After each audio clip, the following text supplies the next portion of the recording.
Welcome to the third video in my series on Cheat Engine, and today I'm going to talk about values and types. And this is a difficult topic because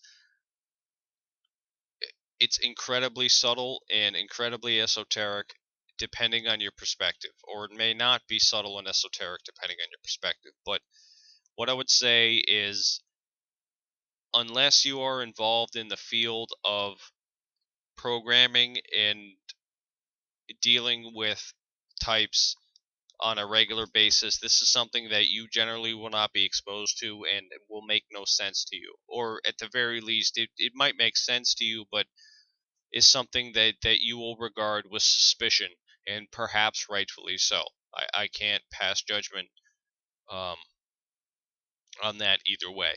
So, instead of me, if I was to jump into typing or type systems in general, I would probably need to increase my YouTube account to where I could upload a 5 hour video. And I mean, I don't want to talk for 5 hours. You damn sure don't want to listen to me for 5 hours. So instead, what I'm going to do is I'm going to open up this browser. We're going to go to Wikipedia and we're going to do a type system. Just not of the Royal Navy, but just the actual type system.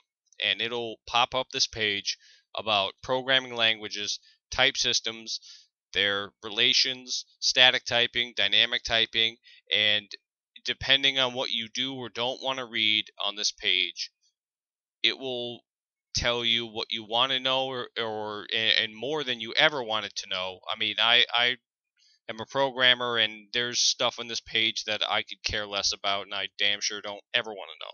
So this is a this is your launching off point about why variables have types, why types need variables, and just why this sort of system is necessary.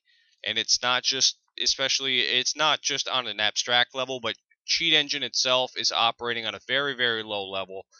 When you get into the more advanced things, where it's moving bytes around, and it really, there's no concept of strings, pointers, or none of that high level stuff, which we'll get into all that later. But it is the closer, the lower level, the lower that you go, it is the trickier it gets because you have to juggle types in a more pedantic way. And if you don't understand types from a top level, then you'll never be able to move them around effectively on a lower level. Now again, I could ramble on about this for the next 5 hours, but I'm going to do everybody a favor and myself a favor because I don't have that kind of time, and I really don't want to do that.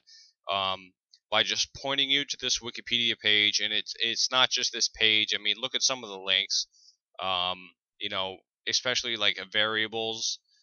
I'm sure I'm clicking on the variables link now. I'm sure it has a section here for typing, and it'll talk about type systems, which links you back, and data types, statically typed, and then dynamically typed. I mean, it'll give the rundown of why this sort of system is necessary um, at all, and just there's some newer users will, or not even newer users, but some people might look at it and say, "Oh, that's all, nonsense. I just want to change a value."